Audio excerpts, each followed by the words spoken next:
seeing this direction from the nursery where he was talking to people. But what we're doing tonight, really the next three weeks, these will be our final 3 weeks of the semester, is we're going to take what we discussed 2 weeks ago as we did the big map or the graph where you have gospel, or you have the church and you have culture, and then we talked about how they interact with one another through, they each have their own gospel, actually. The church has its good news, the culture has its own as well. And so we talked a little bit about that, and what we're going to discuss over the next 3 weeks is how those interactions play out real time, and how they've played out historically in many cases.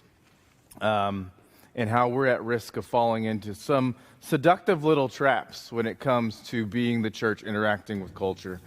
So just to catch everybody up, because we've had the fall festival since then, it's been a few weeks, and some of you may not have been here for that particular lesson. In terms of our definitions here, they're really not that complicated, but the church, I'll just say it's the group of people that worship and submit to God. And then, so the people of God. But I like the fact, I think I'm on. Am I on? No? You can never tell, he just naturally projects. I don't know if it's working. I may have broken the whole thing. Okay, I gotta fix this. Okay. So, the church will be the people that worship and submit to the Lord. And then culture, this is where we got to be careful with our definitions. Culture can be defined a multitude of ways, but the way that we were talking about it last week is this is not the people of God. So we've divided humanity into two categories, fundamentally. A helpful way to talk about culture in another sense that will I think, serve our purposes well is culture is just a system of thought that's somewhat agreed upon by a population of people. So culture is a set of beliefs that is shared, a shared set of symbols. The fact that you and I have some connection to and respect for and appreciation of something like the American flag puts us in a similar culture. So we have cultural beliefs, cultural symbols. Culture is defined by language in many ways. That's why we have regional cultures in the United States, and a lot of that is tied to shared vocabulary, shared dialects, and language in many ways creates culture. There are shared traditions in culture.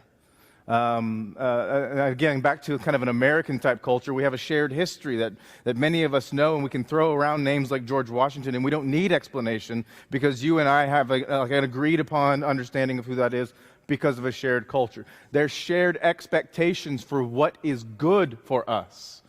There is a shared idea of what progress is.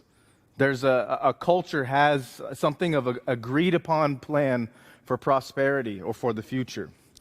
In a sense, culture is all the little things that construct one's identity. And the people of God have one of those, and the people who do not worship and do not submit to God have one of those. And so in our context, in a Midwestern North American context, there's a specific culture that we're trying to live in that world as the church. And in our graph 2 weeks ago, we said that we have our good news and they have theirs. So the gospel, the real short version is that Jesus is the Messiah, and he came to redeem us as part of God's plan to put the world back together.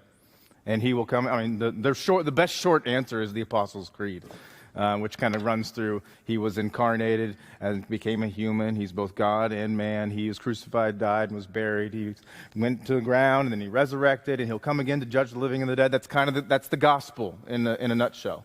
And that's the message that we interact with the not people of God with. And that's the message that shapes the culture of the church. And it's a message that the culture of the world, so to speak, it grates against many of their sensibilities because it messes with all those things I just listed. It messes with their traditions. It messes with their view of what progress should be and what the future will be like. It messes with their identity. It challenges their beliefs. It challenges their deeply held symbols. It questions their traditions. So when we speak the gospel, it's often met, at least today, with some degree of hostility because of what it asks of those who would accept it. It asks you to adopt an entirely new culture. Which doesn't mean that when we talk about not the people of God, we don't mean, and therefore everything about it is inherently evil and wrong and bad and should be shunned and avoided. It's not necessarily that at all. It just means that as its primary way of looking at things, or it's its natural way of developing things, it does not have a submission to, and this is what I was trying to say before I wrecked my mic. I like your statement that the people of God are those who worship. So there is this adoration and reflection, and worship is a big deal. And then there is then the submission to, which says it's not about me, or even it's not about us. So it can be individualized, or it can even be a collective. And so when we talk about culture being not the people of God, don't hear that evil, terrible, bad, that which is only sinful. Now, it's a little more complicated than that, because much of our culture just is culture. It's the English language, which is either good nor bad. It's the medium by which we communicate, or the medium by which we understand things. And then, so there are cultural traditions that are not good or bad. It's just a cultural tradition. But it may not find its understanding in a natural adoration of God and submission to Him. And so I think it's good for us to recognize what is, and then also what is, but then also in this, what is not. And so this isn't always necessarily by definition under God's, or for God's glory, right? There are cultures in the world, even our own culture, that is not bent on how do we glorify God? How do we make much of God? That's not how they're thinking. And they're not thinking, how do we submit to God? Like before we make any rules, before we make any customs, man, let's make sure that we're not in any way, shape, or form violating the King of the universe's rules or decrees. That's not what culture is designed to do. And so culture has to deal with the effects of sin, and the church has been redeemed from that. So they are even the definition of church, the ecclesia. I don't know if you said this while I was fixing my mic. The ecclesia is literally ek meaning out of, and klesia meaning called. The called out ones. And so you have culture, both a mixture of good and bad since the fall, and then you have those within that culture that are called out into what? Into a reverence and a worship for God as they submit to Him primarily through His Word. Yeah. For example, Paul did not need a heavenly language to write his letters in the New Testament. Our New Testament came to us through the Greek culture, through the Greek language. A lot of the ideas in there operate according to conventional Greek logic of the time. And there's even some cultural norms in the New Testament and in the Old Testament that we have to interpret our way through because they are that. And then there are some, as we'll see, that we would really like it if they were cultural norms, but unfortunately they just seem to make it to this level of a universal norm or a universal principle. And in many ways, that's going to be the complicated part of living as the church, is trying to discern what is able to be redeemed for the glory of God and what must be rejected outright. And therefore, we look kind of different. So, now, we talked a few weeks ago about how there is no one culture. One last thing. I just thought of something. Okay, go ahead. This is the danger of this format, I guess, maybe. You may have heard this. You can take the people out of Egypt, but what? It's still hard to take Egypt out of the people. That's a little bit of a quick metaphor to explain what we're describing here.